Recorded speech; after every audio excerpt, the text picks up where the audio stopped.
Susan's 50th summer smelled like scorched snags from beach BBQs and desperation. Between hot flashes that could melt pavement, she stumbled upon a flyer for an herbal tea workshop, tucked between a parking ticket and a half-eaten kebab wrapper. Odd place for salvation. Mug in hand, chipped, loyal, she scoffed dandelions being more than lawn invaders. But Sydney's humidity had her bargaining with universe. By sundown, she'd brew rebellion in that cracked ceramic, proof even weeds could kick ass when life tried to wilt. Susan's 50th summer smelled like scorched snags from beach BBQs, but her body felt like a rogue wave, unpredictable, crashing without warning. Nights were worst, sleep fled like a startled ibis, leaving behind a soundtrack of ticking clocks and her own jagged breaths. She'd clutched that chipped sunflower mug, its handle warm against her palm, a relic from her backpacking days when life fit neatly into 40 liters. Now? Menopause had her juggling hot flushes and brain fog like a jet-lagged circus act. One sticky afternoon, she stumbled into a herbal tea workshop tucked behind a Glebe Market stall. Facilitator, a silver-braided woman with laugh lines deeper than Sydney Harbour, handed her dandelion root tea with a wink. Nature's reset button, love. Susan hesitated. What if it failed like everything else? Her deepest fear wasn't aging, it was becoming irrelevant, a ghost in her own life, fading like sunscreen on a summer dress. But she sipped. And waited. No miracles, just a slow unfurling, like tide smoothing sand. Flushes dulled. Sleep crept back, soft as a nor'easter breeze. That mug, once a vessel for instant coffee and exhaustion, now held golden liquid and something like hope. She started blending her own brews, gifting jars to her fam with labels scrawled hot flash fix in loopy script. Laughter returned, rusty but real. Menopause hadn't bowed, but neither had she. By autumn, Susan hosted beachside tea circles, watching dawn-pink Bondi's waves while steam curled skyward. Her body still hummed its chaotic tune, but now she knew rhythm. And sometimes, when wind carried scent of roasting snags, she'd grin. 50 was messy. But damn if it wasn't hers. Susan's 50th summer smelled like scorched snags from beach BBQs, but her skin burned hotter than any grill. Hot flashes ambushed her mid-conversation, leaving her flustered while mates joked about Sydney's heatwave. One evening, after fanning herself with a takeout menu, she dumped her third iced coffee, heart racing, patience fraying, and spotted a sun-faded flyer for Herbs and Harmony, a workshop tucked behind a vintage tea shop in Newtown. Inside, mismatched mugs lined shelves like a choir of ceramic voices. A woman with silver braids and a no-worries apron handed Susan a steaming cup. Dandelion root, she said, as if introducing an old friend. Bitter warmth unfurled down Susan's throat, earthy and stubborn, like weeds she'd yanked from her garden for years. By second sip, her shoulders unclenched. Over weeks, she returned, learning to steep patience alongside chamomile. Mug, chipped, cobalt, salvaged from an op shop, became her anchor. She carried it to board meetings, ignoring raised brows when she sipped during presentations. Home, she swapped wine for Tulsi infusions, laughing when her fam teased her hippie phase. But when her sleep deepened and mood steadied, even skeptics nudged her for blends. One humid afternoon, she botched a turmeric latte demo, staining her blouse golden. Instead of shame, she grinned. Proof I'm still learning, she announced, wiping splatters with a tea towel. Room erupted in cheers. Later, she hosted pop-up workshops Bondi, teaching strangers to reclaim their rhythms, one step at a time. Menopause hadn't dimmed her, it had brewed something bolder. By summer's end, her mug sat on a shelf beside handwritten recipes, a testament to roots that thrive where they are planted. Susan's 50th summer smelled like scorched snags from beach BBQs and faint tang of sunscreen gone sticky. Hot flashes hit like Sydney heatwaves, unpredictable, brutal.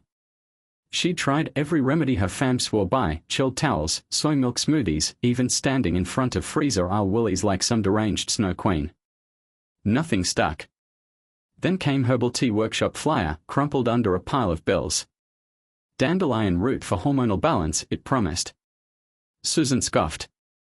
Menopause wasn't some fairy tale curse to be fixed with a magic potion. Still, she went, if only to prove it bunk. Inside that sunlit community hall, surrounded by women clutching mugs like lifelines, something shifted. Not instantly, Susan wasn't one for epiphanies. But as she ground dandelion roots into powder, their earthy grit clinging to her fingers, she recognized a familiar stubbornness. This wasn't surrender, it was strategy. Brewing became ritual. Each morning, her chipped blue mug steamed with amber liquid, bitter but grounding. No miracles, just slow, steady wins. Flashes grew shorter. Sleep came easier. One dawn, watching lorikeets squabble over her balcony feeder, she realized she'd stopped counting symptoms like a prisoner marking days on a wall. Menopause hadn't softened. But Susan had learned to push back, and not with fists, but with roots.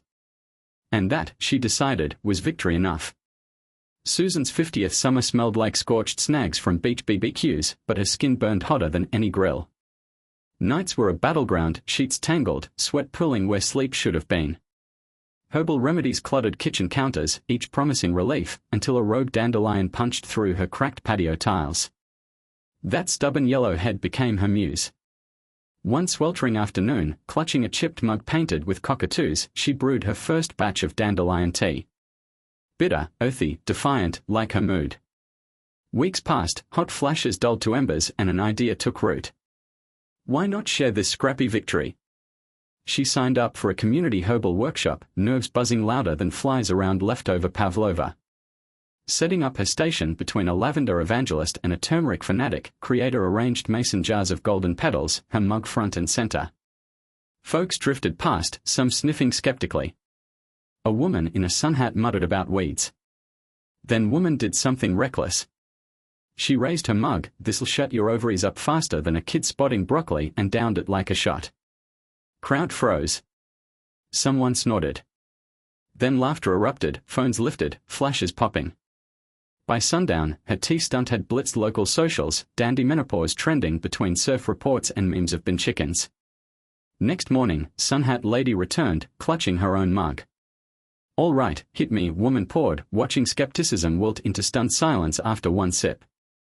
A murmur rippled through crowd, middle-aged women elbowing forward, teens snapping pics for their mums, even a bloke in board shorts pretending to browse while eyeing jars. Standing there, 50 and fearless, Susan grinned. That stubborn weed had given her more than relief, it handed her a megaphone. Her mug wasn't just a vessel, it was a middle finger to silent suffering. As waves crashed in distance, she thought, "I found my voice. And damn, it's louder than hot flashes." Susan's 50th summer smelled like scorched snags from beach BBQs and earthy tang of dandelion roots simmering on her stovetop. What began as a desperate sip toward relief, hot flashes like Sydney heatwaves, mood swings wilder than a kookaburra's laugh, bloomed into something richer. That chipped blue mug, once just a vessel for survival, became her compass. A weekend herbal tea workshop, hosted in a community hall that doubled as a yoga studio for goats, because Sydney, Susan found her rhythm. Stirring golden brews, she swapped stories with women whose menopause battles had been fought in silence. Laughter loosened knots no pharmacy could touch. Odd habit. She now carried dandelion seeds in her wallet, scattering them like confetti whenever life felt brittle. Months later, her kitchen morphed into a haven. Strangers became fam over steaming cups, their collective wisdom thicker than Vegemite. Susan guided them, not with pity but with a wink. Menopause isn't a malfunction, it's a damn upgrade, while her mug, now sporting a hairline crack from overuse, sat proudly a centerpiece. Evenings once lost to anxiety now buzzed with plans, pop-up tea stalls, farmers markets, zine workshops sharing herbal remedies scrawled in 50-year-old handwriting. By 60, Susan's legacy wasn't just cooler tempers or quieter joints. It was ripple women who'd once wilted now planting their own gardens, literal and metaphorical. Dandelions, stubborn and sun-seeking, dotted Sydney's cracks, just like her tribe. Steep your rebellion. Bloom where they forget to water you.